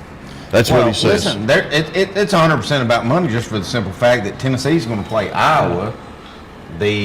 Now, if this was an Alabama team and every game was a one-score game and they were not real good and they still won the conference, let's say, Alabama's Alabama. They're good. Oh, yeah. But what I'm saying is there's no reason Tennessee should be playing Iowa in the Citrus Bowl. No. Because but they booked that game because Tennessee fans are going to travel. Absolutely. I guarantee you, Citrus Bowl, there's going to be a room this big full of yellow, and the rest of it's going to be orange because they knew. They bought them tickets. They bought them tickets as soon as the game was booked. Hey, so that's the thing about corner. Washington. I mean, they're not going to travel. We don't. I mean, they've only been irrelevant. They've been there a little bit. They've got it pretty dedicated. But I feel bad. I think you'll be. Hey, they're playing. This is going to dominate that, but Washington has a pretty loyal. But as much as I'm trying to put all this logic into my decision making and all that stuff and brag that I picked Alabama over Georgia, also picked Oregon over Yeah, Washington. we picked that didn't happen. No. And also picked Louisville over Florida State. Washington That didn't happen. So Washington has probably, of the four, the hardest schedule. Because how many teams with numbers beside their name? Most of them. And a lot of those were one-score games, so they're battle-tested. You know, I think Michael Penix is probably going to win the Heisman. And he had a great season. The defense did get better down the stretch. Right. Because that Oregon offense was rolling. I would say they held the Oregon offense to 24 points in the championship game. It's a pretty... Was it 19 or 26 or something like that in the regular season matchup? 31 they won. Right. Beat them 34-31 and missed a field goal at the end that would have sent it into overtime. Michigan, I think they're in for a rude awakening with Bama. But I will say this, because there's a lot of examples you can bring up about point spreads and thinking, well, you know, we thought, you know, wasn't Georgia favored against Bama? 5.5. Yeah, you know, we just think about this past game. Oregon was favored 9.5 against Washington, lost. No, lost. You know, Tulane was favored by almost that same point to SMU, lost. Toledo was 7.5 over Miami, lost. Yep. You know, when are people going to learn to stop picking against Nick Saban? I'm a Tennessee fan. We have beat him once in my lifetime. Yeah, but I fear for it as a non. I mean, I love the SEC. I've always followed it. I've followed all these teams, but someone who is a fan of a team in the Big 12, fan of the team now in the Sun Belt. I mean, let's forget a group of five wise. You know, they're going to get one team in every year, which, you know, that's great. But, you know, Liberty should not be in. They're going to, if we were in 12 team right now, we get smoked by Florida State with the backup quarterback. We know that. But I look at it from a West Virginia perspective, and we talked about it off air. They say we go to the 12 teams next year, and it's 10-2 West Virginia up against 10-2 Missouri. Well, Missouri's getting in. Exactly. No matter how good our wins. Because you also got to remember, the SEC's even tougher next year. Well, sure, you got the two best teams out of the Big 12 now coming. Yeah, but you know, one of them's a playoff team. Exactly, and the other one's Oklahoma. Because SEC's commissioner, he's going to bargain for more teams in the Big 12. Yeah. Well, sure. He's got more power in that. And I'm so sick of Kurt Herbstreit. I'm sick of Reese Davis. I've always been sick of Joey Galloway. He's a word I can't say on this air. Go ahead. I mean, another word for a jerk. I've had a few him and Reese Davis. I've had a few interactions. Reese Davis, Alabama. Yeah. Well, he may be in Alabama, but dude, I can't stand him. Not many. He's a prick. I'll just say it. I can say that. Right? Yeah, but as a fellow Tennessee fan, we said this. You weren't on the show last time. Because our base that are watching, probably Tennessee fans. 3 years ago, if you just said Josh Heupel in his third year, he's going to go 8-4 regular season. After going 11-2 the year before, would you take it? Sign me up. Everybody would have took that. And people were treating us 8-4 like we went 4-8 like we did in 2017. Hey, and honestly, if we played Florida right now, we'd beat them by 3 scores. 100%. And be 9-3. I still think we would if it was in the swamp. As a West Virginia guy, it was early in the year. Florida was hot, and Joe Milton got exposed. As a West Virginia guy, we're thrilled with 8-4 and taking the SEC's spot in the bowl game. Yeah. Like I told them, I've been joking with a lot of my friends. Might as well just invite us into the SEC since we're taking the bowl game. Well, I mean, there's no reason. I mean, y'all literally bypassed the SEC to go play in the Big 12. I don't know why you're not in the SEC. We're hoping that one of these days it's eventually going to dissolve. I mean, it will. The Big 12 and the ACC might as well. You know, we're literally right in between the Big 10 and the SEC. We're geographically. We're talking about it. So anybody. what? I mean, I'm gonna bring it up. What about Harbaugh not even taking the trophy? He took the trophy, but he made somebody else present it to him. Right. He wouldn't let the commissioner present it to him. He was getting the Gary Bettman, David Stern treatment, and Roger Goodell treatment. Yeah. It was pretty funny. Or the Texas fans shouting SEC during the Big 12.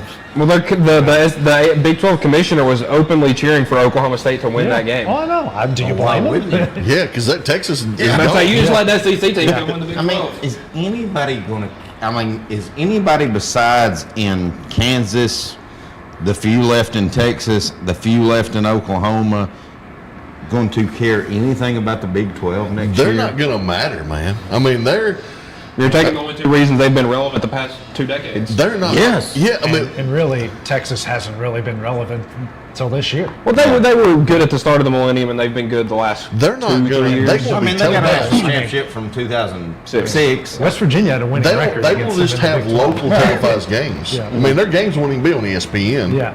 Who wants to watch Kansas and Texas Tech? Well, unless they scored 70 each. It'll be 70-70 at halftime. Right. Shoot, they combined for 80 points in the snow. Yeah. Kansas State and Iowa State did. That was fun. Well, coming up next, guys, we're going to start a new segment. We're going to talk about a famous wrestling match. We got Hogan Warrior, WrestleMania 6. We're going to recap that and give our thoughts on that coming up next. Employee Resources Credit Union is an easy solution to banking, offering a personal, simple, yet modern way to bank. When you bank with ERCU, you are a shareholder, meaning you own a piece of the pie. And we make it easy with the convenience of digital banking, with service you won't find at another financial institution, including low to zero fees and incredible rates. We have the technology you need with the personal service you deserve, right here in your own neighborhood. Employee Resources Credit Union, not for profit, for service. If you're stuck, then you're in luck. Call Tyler McDowell with In-Service Towing, 24 hours a day, 7 days a week for quick, reliable service. When you find yourself in a bind, In-Service offers full-service towing and recovery services as well as vehicle lockouts, jump starts, and emergency roadside assistance. Family-owned, family-operated. When you need a hand, call In-Service Towing or ask for them by name. Serving Southern Tennessee and North Alabama. Phone number 931-843-9098 or visit inservicespecialties.com. Are you looking for the perfect refrigerator? What about a new stove or washer or dryer? It only makes sense to shop at the one place that specializes in appliances, top to bottom, big or small. And that's Kelly Appliance in Lawrenceburg. Kelly Appliance is home to all major name brands, including LG. LG makes life good with a full selection of refrigerators, cooking appliances, dishwashers, microwaves, and more, including appliances made right here in Tennessee. Family owned and family operated. Stop by Kelly Appliance on Jerry Street in Lawrenceburg today. Whether you're looking to spruce up the interior or exterior of your home or business, trust Lawrenceburg Glass to provide a one-of-a-kind product. From windows to mirrors, shower doors, custom framing, storefront installations, and everything in between, Lawrenceburg Glass takes pride in our quality craftsmanship and strong attention to detail. With us, your customer experience always exceeds expectations. We're reliable, on time, and we deliver stunning results. Lawrenceburg Glass. Our passion is reflected in our work. Oliver Wellness and Massage, located in Pulaski, Tennessee, is your premier spa for massage therapy, salt therapy, IV therapy, tanning, and much more. Stay relaxed, look your best, and feel good at Oliver Wellness, located at 1187 West College Street, Pulaski, Tennessee, or contact Haley at 931-309-0462 or schedule your appointment online at 931massage.com. Great food is just a short drive to Hinie's BBQ in Lawrenceburg. Mouth-watering is just one way to describe the amazing flavors of the best piece of Hinie in town when you dig into a plate of pulled pork, hand-chopped brisket, chicken, wood-fire oven pizzas, and the menu goes on. Wash it all down with a swig of Hinie Shine lemonade and then make your way over to the gift shop full of Hinie sauces, snacks, and more. Hinie's BBQ, Highway 43 North in Lawrenceburg. Going the distance with local sports. This is the xSports Network. Welcome back to xSports Live, brought to you by Hinie's BBQ. Now it's time for us to review a classic match in wrestling history. We're going to WrestleMania 6, the main event between Hulk Hogan, the Ultimate Warrior. You guys are a little bit older than me, but I sort of remember that as a kid growing up and remember talking about it at the babysitter about who would win between Hogan and Warrior with all the guys. So, just rewatching it. Thank you. Kind of, our nice server there. Just rewatching it. Hinie Shine fruit tea. Yep, looks good. Looks really good. So what, guys, What were your thoughts? I turned it on watching last night with my 9-year-old. So of course, you know, he's never seen. He's watched a little old wrestling with me, but not a lot.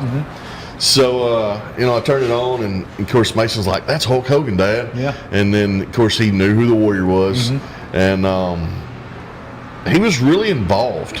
Yeah. To considering what it looked like back then to what it looks like now. But one thing I took from that, just as soon as the match started, was commentary for me. Bobby Heenan and Gorilla Monsoon and Jesse the Body. Was it Jesse? Yeah, yes. Jesse the Body that was a commentary. Yes.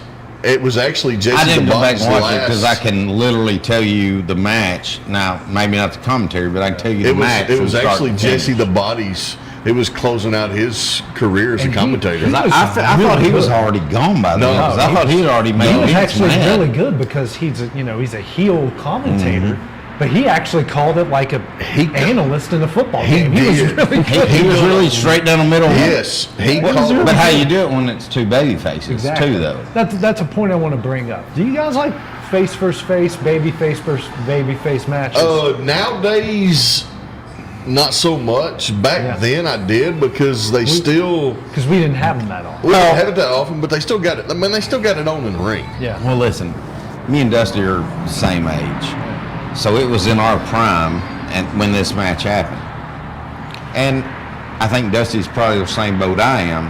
Hulk Hogan's our guy. Absolutely. Now, we liked the Ultimate Warrior. We did. That was our second best. But I think me and him both were like, when Warrior won that, we didn't know how to take that. No, man. I mean, we had never seen that before. We didn't know how to take that. Do you know how many years it had been since Hogan got pinned that night? 7, wasn't it? It was 6 years. Yeah. Since Hogan had been clean pin. Yeah. 6 years. So we talk about our heroes and our idols and all this stuff in all professional sports. Yeah.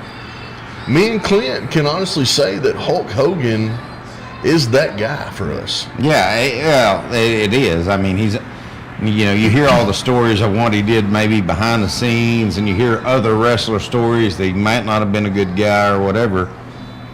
But there's a reason why, even though Stone Cold Steve Austin's my number one guy, that on my Mount Rushmore, Hulk Hogan is by far the number one guy. Right. Well, that's probably the one guy in all of wrestling, maybe even ever, that you say that name and even people that have nothing to do with wrestling know nothing about it. Everybody knows Hulk Hogan. Oh yeah, he's a public figure. Let's get into kind of the build up to the match. So it was announced at the Royal Rumble.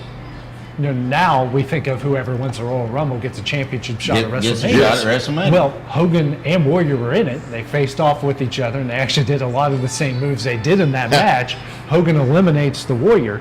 They only met up on TV with each other face to face 4 times. Right. And most of that was 2 tag team matches and then 2 run-ins on the other. So there was not much build up to this match at all. And you know what the match started? Because you had to protect both of them. Yeah. Well, you did, but the match was supposed to have been Zeus. Yeah. And Hogan said he would not lose to Zeus. Yeah. Well, and rest in peace. What's it? Debo. Tiny. Yeah. Worst wrestler I've ever seen. I mean, that was just a publicity stunt. Like there was no reason. That was so awful. So looked up, WrestleMania 6. We talked about that's Andre the Giant was in. That's his final television match against Demolition. Most people how many WrestleManias have we been through now? 39. So most people have this ranked and anywhere from 15 to 10. So it's a middle of the road WrestleMania in a lot of people's. I think that main event is what raised it up. There was some, the Demolition match with Andre the Giant didn't do anything. Andre never took a tag from Haku. I watched it last night. I watched it this afternoon. Never took a tag from Haku. He just helped out. Demolition was crazy over though. That crowd loved it. Andre done a couple. That's great. Andre done a couple break-ins. Yeah. But the best part is when he turned on Heenan. Yeah. Heenan slapped him. He got tired of that. There's that. Yeah, Heenan slapped him. Yeah. And it turned Andre Hill before he rode off into the sunset. They won the tag titles. Place went crazy. That was a good match. Turned Andre baby. Yeah. There was a few okay matches, but there wasn't anything that was spectacular. Match time, 22 minutes, 48 seconds. Most people, the lowest rating I saw was 3 stars. The highest rating I saw was 4 stars. You're talking about Hogan Warrior. Yeah, Hogan Warrior. What would you guys rate the match? I would rate it 3.5. Yeah. And I think, and you got to give, especially now that we know the backstory to it. Yeah. That the Warrior, he had never been in anything like that. Yeah. Like he was ready to go home after 5 minutes. Yeah. And Hogan, being such a professional, you know, they're in a bear hug or whatever. Oh, I got it in my notes, the 5-minute bear hug. And we're saying, let's go home, because he's just blown up. Yeah. Like he don't know what to do. And Hogan said, brother, we're in the main event of WrestleMania. You got to calm down. Oh, you can see him. I mean, he's... Yeah, that was normally his thing, but he was doing it for real. That was real. Speaking of Jesse Ventura, now that you've said that, I remember him saying, the Warrior's running to the ring. I think this is a mistake. Yes. Yeah. So he's going to be out of breath. And then he says, because look at Hogan, he's walking. Yeah. So thinking about rewatching the match, what's aged the best for you guys watching this match? Go ahead. To me, Yeah. it shows how great Hulk Hogan was. He kicked out at 3.5. Yeah. And then he passed the torch. Yeah. He went out and he got the belt and he brought it in and raised his hand up and gave it to him.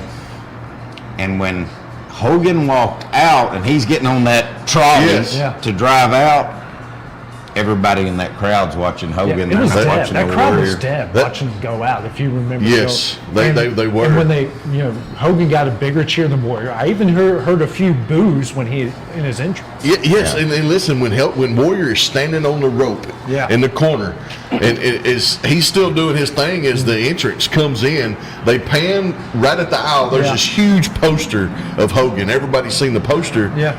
Hogan's music hits, and Warrior is still in the middle of his entrance in the ring, and that place erupted. And again, there's a lot of backstory behind it because Hogan was going to shoot a movie. Yeah. He wanted a little time off. But you know what? That wasn't a lot of time off. No, because he went to Japan. And Hogan's even told, okay, I'm okay to dropping it and giving him the prop, but where are we going after that? And all Vince looked at it was it's a body guy, the crowd loves him. Yes. Yeah. But he didn't take into consideration that God rest in peace, the Ultimate Warrior. Yeah. Any of us four at this table could wrestle better, put on a show better than the Ultimate Warrior. And that's in my notes about how bad of a wrestler in the ring. Hogan's match work and how he carried that match. Oh. He let that go. He sold when he needed the sold. His offense looked better than the Warriors.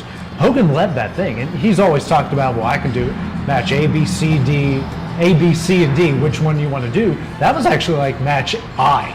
Yeah. And he pulls it off. It looked great. Well, he did. He had to calm him down and say, this is where we're going. We have to relax. do 20. Yeah, and they did 20. We got at least do 20. It's a main event. And then Hogan started the whole sell part when he come out of the ring on his knee. Yeah. Which that's part of my nitpicks. That lasted for 2.5 minutes, and they totally forgot that. Right. Why wasn't Warrior kicking his knee the whole time? See, my nitpick was, and it falls back on the Warrior, was the 5-minute bear hug. Yeah. Of just standing there, and you can see Hogan trying to. So is that what aged the worst for you? Yes. Yeah, me too. The Warriors' offense was awful. It was. I mean, just everything he did. Like, I was laughing out loud watching. Like, as Hulk is coming out, he's doing the whole thing, and what's Warrior on the ropes?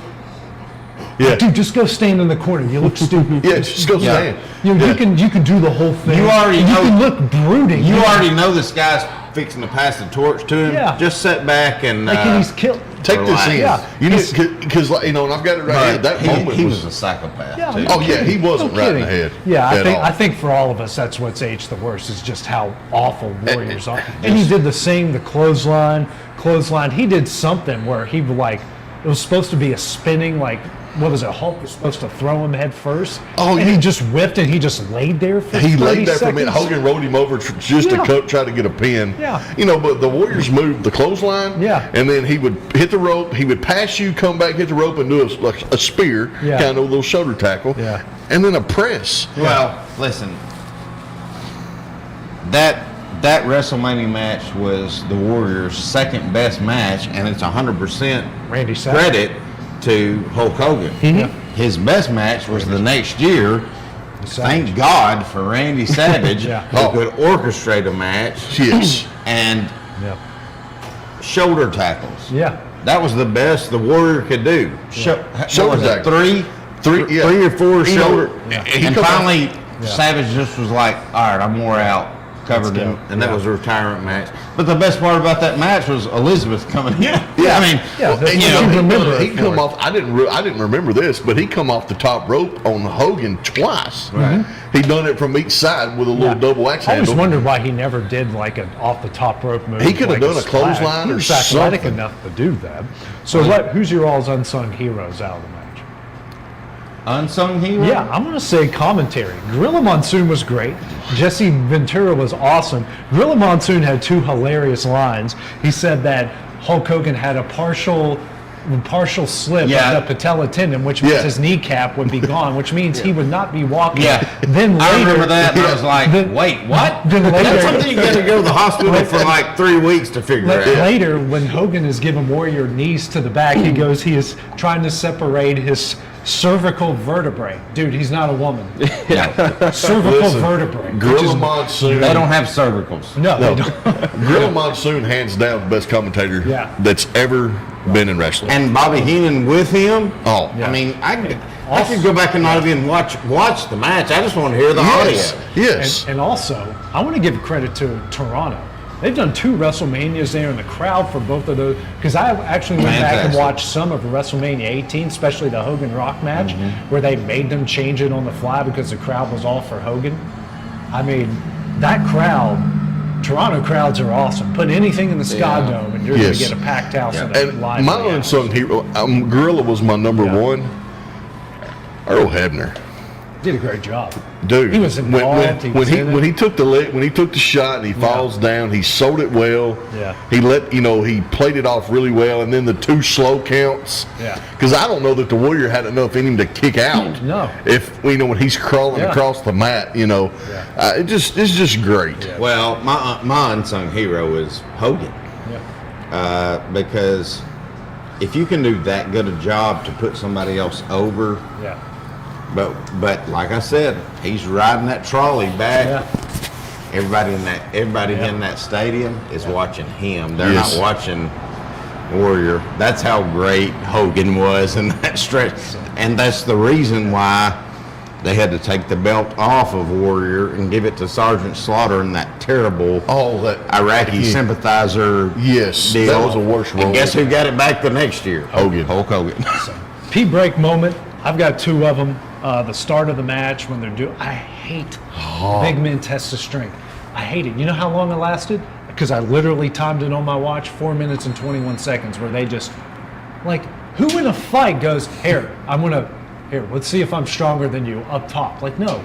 I mean, it took them 4 minutes and 21 seconds to an actual offensive move, and then the 5 minute, I didn't count that. I didn't time that one, but they look like they were at prom. Like my first middle school dance, that's how I put my arms around. I mean, Katie the Warrior Lavin. couldn't even hold his head up. He had his head on Hogan's shoulder. Yeah. Like, They looked like they were slow dancing. they're like, come here, bud. I Like got Boyz II Men's on the radio. Here, come on. We can't Let's go talk on. about it on Yeah, this because it's PG rated, but there's a really funny moment in that lockup part, right? Yeah, we're not.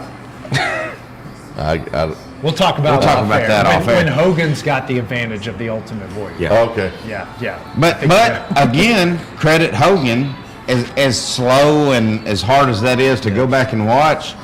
I think Hogan's calling that in the ring because he knows we're just trying to get the crowd up because this guy can't perform in the ring. And I just this is just something that's going to make it real easy on him, and he's not going to get blown up.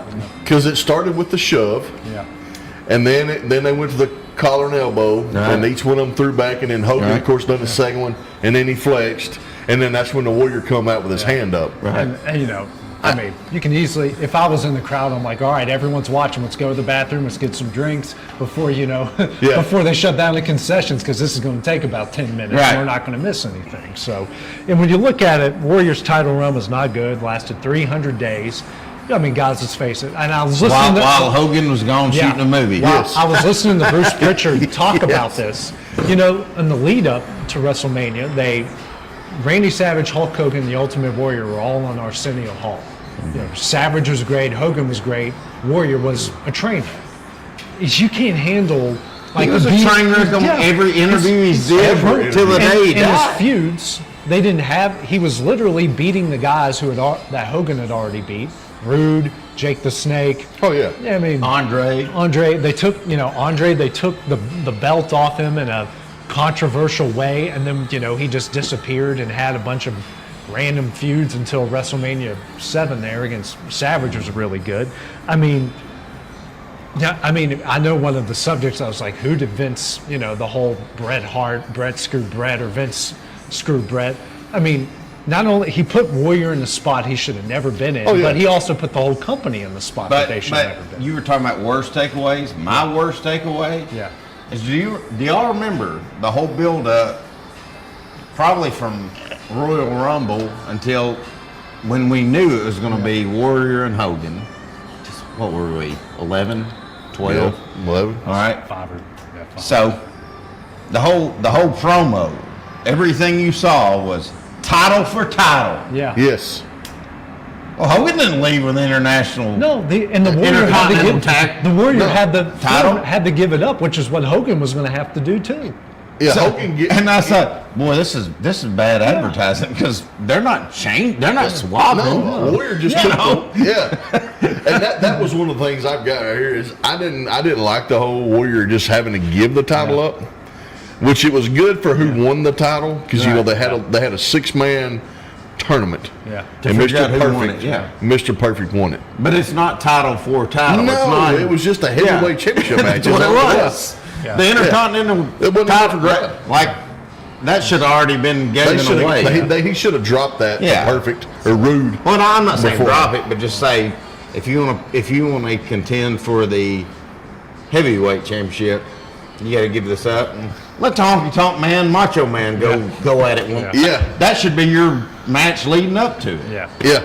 So good. It's a good match for us to start off with here. So I think next week I got a good one. We're going to go from really slow to really crazy. How about we go TLC number 2 from WrestleMania 17, Edge and Christian versus the Dudleys versus the Hardys. I watched so we're it today. Do TLC 2 instead of 1? Yeah, the second one's better than the first one. And the lead up to it and everything, I'm looking at, we're going to have a hard time finding an unsung hero, a best moment, a worst moment, because there were so many good ones from that one. So everyone do your homework. I'm going to do TLC number 2. I will have to watch 17. that one. I will have to watch that. I watched it today. It's 20 minutes of craziness from start to finish. But like I said, I knew I didn't have to watch the Hogan Warrior match because that traumatized me. Listen, when I was a kid. I don't know that I would. I like the Warrior, but I was 100% Hogan. And when he got that 3 count, I went. I just remember. I think I cried. I might have cried with my papa. I was sitting with my. I remember watching it with my papa. And I'm pretty sure he would have been like, Dusty, it's all right, but Papa Hogan lost. Like, he don't lose. This doesn't happen. No. I remember them telling me at daycare the next day, dude, Hogan's not the champ anymore, it's the Warrior. And it was like, it was like a bad loss in the family that happened. It's a pretty big deal. So coming up next here, me and the guys will close out the show with our rants. That's next here on xSports Live, brought to you by Hinie's BBQ. At Smith Tax and Business Service, we offer many services. Along with personal income tax prep, we also offer tax preparation for corporations and partnerships. If you're a small business and looking for some extra help, give us a shout and we'll get you fixed up. Call Mary Beth Smith, Marion Matthews, Brooklyn Bates, or Michelle Staggs to find out how we can help you. Located at 208 Pulaski Street, phone 931-244-6633. Are you looking for a job where you can easily balance work and home life? By becoming a local driver with Southeast Carriers, we can guarantee multiple benefits and a base pay starting at $17 per hour, along with a work-life balance so you can spend equal time on the road as with family. We also provide the latest updated equipment and technology to make your job as easy as possible. Southeast Carriers isn't just a company, it's a family, and we would love for you to be a part of it. For more information, visit our website at southeastcarriers.com or check us out on Instagram and Facebook. Don't just find a job, find a career with Resource MFG. The team at Resource MFG in Lawrenceburg has the resources and experience to find you a full or part-time position right away. Now recruiting for open positions in Lawrence, Giles, and Murray counties. Whether you're entering the workforce for the first time or looking to take your career to the next level, let your journey begin with Resource MFG. Located at 300 Ellingson Street in Lawrenceburg. Phone 931-570-2111 to jumpstart your career today. Renwright Equipment has all the tools you need to get the job done. From bobcats to trenchers to augers to lifts, we have a large variety of equipment for every project, big or small. Need a new mower? We have you covered there too. With great brands Hustler and Big Dog, Renwright is ready to serve all your equipment needs. Call today and reserve your equipment from Renwright Equipment in Lawrenceburg, Tennessee. Old School Rentals in Loretto, Tennessee is headquarters for all your rental equipment needs. Need a trailer? How about saws, tools, loaders, or generators? You can find all of that and much, much more at Old School Rentals. Owner Ryan Smith, located on North Main Street in Loretto, Tennessee. Great food is just a short drive to Hinie's BBQ in Lawrenceburg. Mouth-watering is just one way to describe the amazing flavors of the best piece of Hinie in town. When you dig into a plate of pulled pork, hand-chopped brisket, chicken, wood-fire oven pizzas, and the menu goes on. Wash it all down with a swig of Hinie Shine lemonade and then make your way over to the gift shop full of Hinie sauces, snacks, and more. Hinie's BBQ, Highway 43 North in Lawrenceburg. Going the distance with local sports. This is the xSports Network. Welcome to xSports Live, brought to you by Hinie's BBQ. Guys, it's time for that final segment of the show. It's time to get some stuff off our chest, and well, Dusty's going to the well today. Bring it on, big fella. I'm going in. Yeah. My rant, I'm just going straight in it. I'm Aduka, is that right? Ime Aduka. He should have punched LeBron James right in the mouth. Did you see it?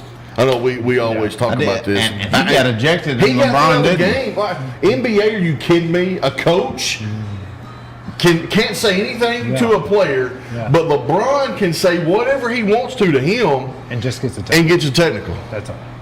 Guys, I'm telling you. And last night, I seen the highlights today. LeBron, they screwed Phoenix last night. Yeah, that was bad. That was bad. Loose ball.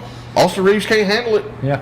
Booker's put pressure on him, and what's his name's got pressure on him. Yeah. LeBron's screaming timeout with the ball's loose. You can't do that. Yeah. And they give it to him, and LeBron wins. He smelling like a rose. Mm-hmm. The only thing good that I've seen that's for the NBA right now is they have actually called LeBron and give him a technical for flopping. Yeah. Good. I'm just over it. Another thing the NBA has done well, I think this in-season tournament's gone way better than expected. It has, because just give your guys on the bench that aren't, it's not making all that money, but they're still up on the TV side. I mean, if they win, they get $500,000. Yeah, exactly. Yeah, that's a good thing. And it's been good TV. Giannis don't need the money. LeBron don't need the money. Those bench guys do. Those bench guys need the money, But that's where I'm at right now. All right, Mike. Okay, so it's just that it's opened up in the past 2 days, and I've probably made this my rant before, but the transfer portal is killing, more specifically college football. Because, the transfer portal, one, used to not be a thing, and two, if anybody transferred, it was one, a grad transfer, or, two, somebody that, really thinks they should have got a chance and just left. Yeah. Now it's just, I don't want to play here anymore, let's go somewhere else. I mean, there are 5 stars and 4 stars, and it's mainly just backups or guys that didn't play as much trying to leave to get an opportunity somewhere else. And it's turned college sports into professional sports where it's pretty much just a free agency. Now with NIL, who's going to give you the most money? Especially you look at Ohio State's roster, or what? Their entire secondary's gone. Yeah. Notre Dame had stars. 6 receivers, counting tight ends, leave. Was it yesterday or the day before they put out a post that just for a quarterback now is $1 million to $2 million just for a quarterback? Well, and this goes back to almost fans as well. Kyle McCord, and I get he wasn't the greatest quarterback in the country. When 11-1, his one loss was on the road by 6 against the number 1 team in the country, and Ohio State fans give him the boot. I mean, it's sad that 11-1's not good enough anymore for some people. I guess. What you got, Clint? My rant was going to be that my daughter, who's a senior at Summertown High School, isn't smart enough to realize when you're playing in a blowout game that you know you're going to win by 30 or 40, don't get in foul trouble. So you can stay in the game. Did she pull one of my stunts? And pad your stats, you know what I mean? Yeah. But that's not going to be it. Em, I hope you're watching. You said it last night on the broadcast. She don't go back and watch that. My rant is, I've had a lot of customers. I've seen a lot of Facebook posts. I've seen a lot of tweets and stuff like this that the new restaurant on the square is way too expensive and that there's no parking on the square. Well, we've got a brand new steakhouse on the square. Pizza joint. That's doing really good. Yep. We've got Society, who is very consistent. Yep. We've got the Pie Factory, who That's killing it. I loved Pie Factory 10 years ago when the only place you could go to was Most Shoals. The square's kind of a happening joint. You may not can find a place to park, and it might be a little more expensive, but when it's worth it, let's quit griping about it. Yeah. Okay? We've all been saying Lawrenceburg needs it. Yes. And really and truthfully, it's not a far walk. I mean, they got the new parking lot. And I'm not trying to say this because I know Hinie's is a huge sponsor here, and I tell people every day, best barbecue you can get, best for the price, and what you get is here. Yeah. But I'm saying, let's be proud that we're getting things in Lawrenceburg. Let's be proud that we're getting to the point where we don't have 2 restaurants and 4 Mexican restaurants to choose from. Now you got options. Yeah. A lot of options. Yes, and they're all good. I mean, that's what I'm saying. Hey, if it's too expensive for you, don't go. But let's don't trash it. Let's don't get online and trash it. Right. If it's too expensive, hey, that's fine. I get it. Don't go. But that's my only rant is more's better. Sure. In this case. Yes. And if you don't want to go, don't go. So why would anybody complain about variety? I mean, and the parking deal. I mean, they've added the parking there's down on all the that end. parking over there. Walk a little bit. I mean, I ate. We ate at Society Saturday night actually, and we had to park around back. Yeah. You know, a little bit of a walk. Who cares? Come on, man. Yeah. If it's worth your while, go do it. Yeah. You know. Now again, everybody watching, this is a place to come eat. But there's nothing wrong with sharing it. We got enough. Yeah. We can share it throughout the community. I mean, for a town like this. Like this man said, there's nothing wrong with variety. No. We like variety, diversity when it comes to our food options. We love all those things. Well, guys, my rant's on the football side of things, and I've said it during our broadcasts before, especially during football season. I think it's about time we started unifying some of these rules together. Case in point, I didn't know this until the other day. Remember I sent you guys that link of that awesome one-handed catch in the West Virginia high school football. That was amazing. Yeah, they went for 2 and didn't get it at the end. That would have been Nick Saban's high school, by the way, North Marion. And would have been Rich Rodriguez's high school as well. Just throwing that one out there. But I didn't realize this, that all you have to do, there's no such thing as completing the process of a catch in high school football. All you got to do is control it with a foot in bounds, and whatever happens after that happens. If it gets knocked out of bounds after you take that step, it's still a completed catch. So you have to complete the process of a catch in the NFL and college football. You know, NFL you got to have 2 feet in. College football in high school you just need 1. I don't necessarily mind the foot rule. I think at the pro level it should be harder.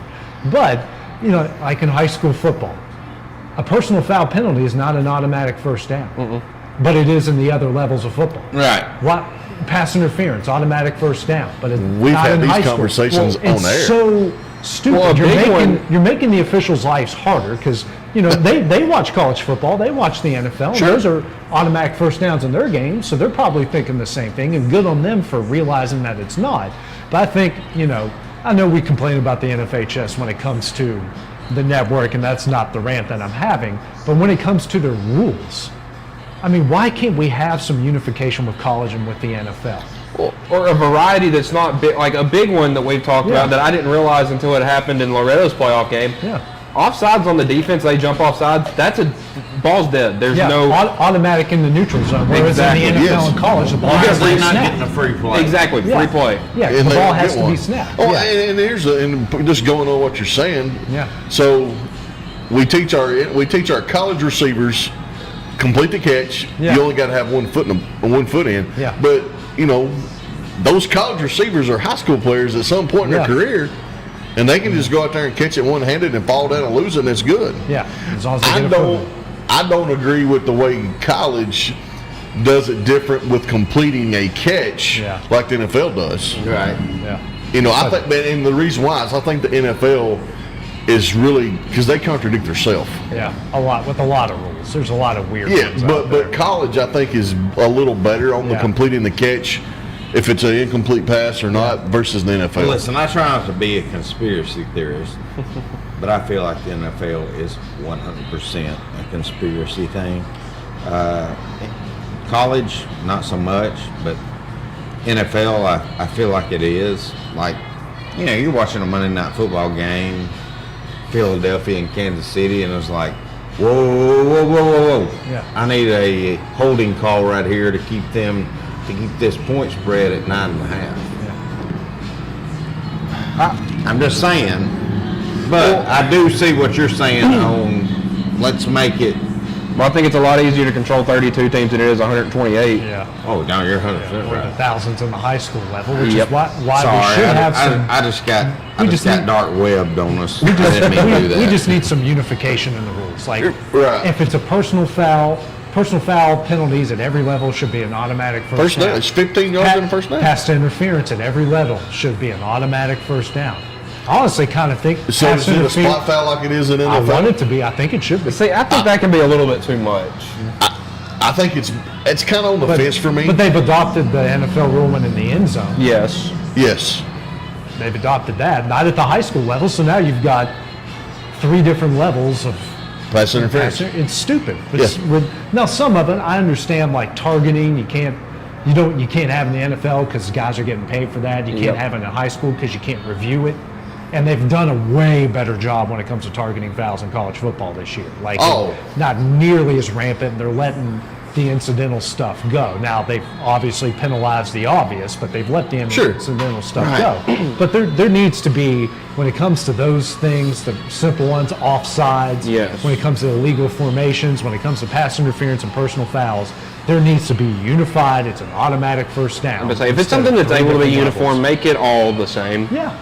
Because, I mean, even for guys like us that call these games, it makes it a whole lot easier because, you know, I look like an idiot right there thinking, oh, that should have been a free play, and no, it's a dead ball, 5-yard penalty. Yeah. Stuff like that. I was going to give this as my rant, and now I've decided to. And it's not a rant. I promise it's not a rant. I've really enjoyed you doing. I've got to listen to you do the last couple of Loretta games at the new gym in Loretta.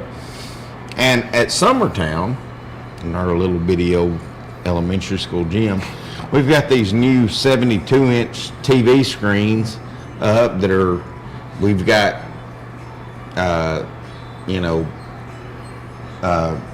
advertisements that we're, Summertown's making a little money off of, that we're playing and stuff, and so, boy, that looks good. And then I watched the Loretta game the other night, and I realized they got a freaking jumbotron down there. Two. One on each end. 2 of them. And I was like, boy, I thought we made a step up, and next thing you know, Loretta's got a college gym down there. I'm not. They really do. You just now made it to really middle do. school, and now they get a college gym. But it's not to see. Like I said, I said it on our show before. Yeah. Loretta needed a gym, and I am so proud that they've got what they wanted. Absolutely. And I think it's probably in the area, just like bordering counties, the nicest facilities and floor and stuff like that. I'm not sure if the atmosphere will be there because being in the barn, that is right on top of you. I mean, the fans are on the floor, stuff like that. Well, just wait till summertime comes. I'm waiting for Tuesday. They'll be hanging upside down from that demo. Somebody be up there with pellet gun. Yeah. I'm waiting for Tuesday when Lawrence County comes to town because that's going to be a fun atmosphere. Packed house. We'll have a good time. No, but I'm proud of Loretta. Big props to Brian True. He gave me a tour of that, and that is a beautiful gym. And after my kid's gone, I hope that they get something in Summertown that matches it. That's been my rant. Hey, we got an elevator at our gym, man. But again, I wasn't trying to get in that. I was basically just trying to make a funny saying, boy, Summertown's got these new 72-inch TVs that they're showing all these ads, and then I watched 72-foot jumbotron. And then I watched Loretta again, and I said, is that a freaking jumbotron? They got two of them. Yeah. On different sides. It's good. I mean, you wait till you see a game in there. It's a great. I'm very excited. And for listen, Tuesday. as much as I hate playing a district and a region tournament at Loretta, our biggest rivals, I'm glad we're playing the district and region tournament at Loretta. So are we. We're pretty pumped about that Right. too. We don't have to It's go gonna to be a fun Fairview. time. We don't have to go to Fairview. Yeah, we don't got to drive 2.5 hours away. Yeah. Well, guys, another good show here tonight on xSports Live. So for Dusty Kaiser, Michael Marks, Clint Brazier, and for our producer extraordinaire Kevin Wright, I'm AJ Good. Have a great evening. We'll see you guys in these games coming up. Going the distance with local sports. This is the xSports Network.